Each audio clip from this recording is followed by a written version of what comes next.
Donc, il s'agit de l'éternité. Mais ces choses-là, non. Donc, il s'agit de l'éternité.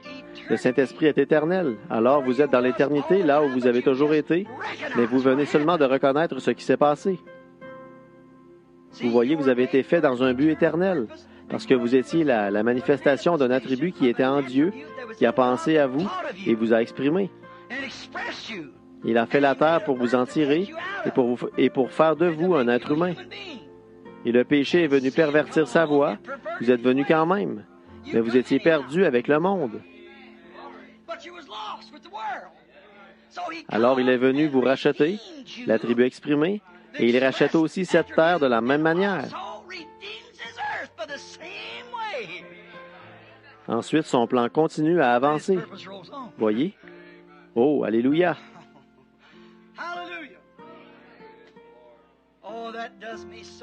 Oh, ça me fait tellement de bien, rien que de penser à ce qui nous attend. Maintenant, dans Éphésiens 1:10, c'est appelé, si vous prenez ça en note là, Éphésiens 1:10 c'est appelé par une dispensation par le 7e jour, c'est appelé la plénitude du temps. Et quand la plénitude du temps est arrivée, c'est quand le temps est accompli.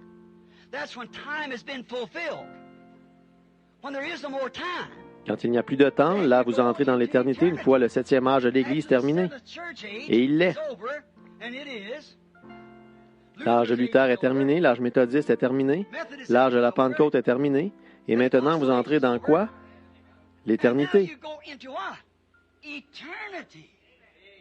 Plus de 7, plus de 3, plus rien d'autre. Ils sont dans l'éternité où il n'y a pas de temps, avec les nombres et les temps et tout. Amen. Oh là là. Vous le voyez maintenant?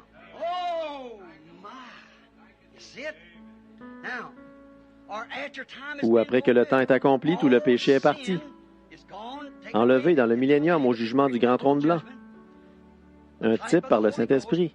Après que le monde est en feu et qu'il est baptisé de son baptême de Saint-Feu du ciel, tout le péché est parti, tous les germes sont partis, tous les démons sont partis, toutes les tentations sont parties, tout le mal est parti. Un type maintenant. Ensuite, qu'est-ce que Dieu fait?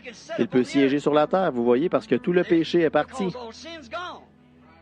C'est la même chose qu'il fait quand il vous donne le baptême du Saint-Esprit avec le feu. Il peut venir habiter avec vous et nous pouvons être assis dans les lieux célestes en Jésus-Christ parce que nous sommes déjà en lui. Pas nous serons, nous sommes maintenant assis en Christ Jésus. Comment est-ce qu'on entre là-dedans? Par un seul baptême du Saint-Esprit. Par un seul esprit, nous sommes tous baptisés en Christ. Et nous y sommes maintenant. Pas serons en Christ, nous y sommes. C'est lui le grand roi spirituel sur l'esprit qui est en nous, parce que nous étions en lui au commencement.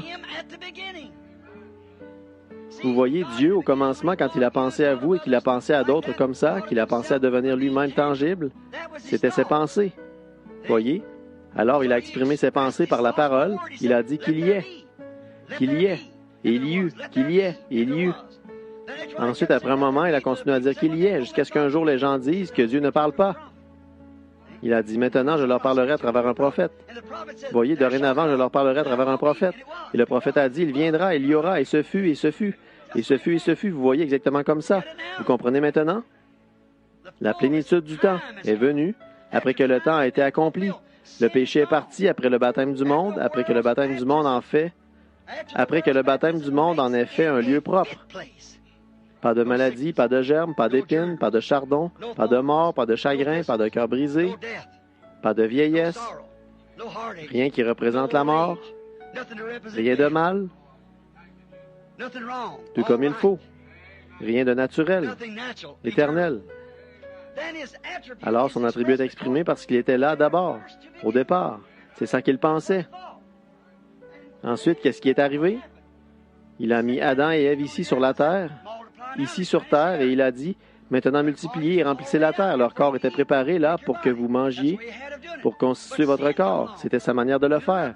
Mais le péché est venu interrompre son plan. Ça continue à tourner quand même. Le temps continue. Et qu'est-ce que Jésus a fait? Dieu est descendu et s'est exprimé sous la forme d'un homme, d'un être humain.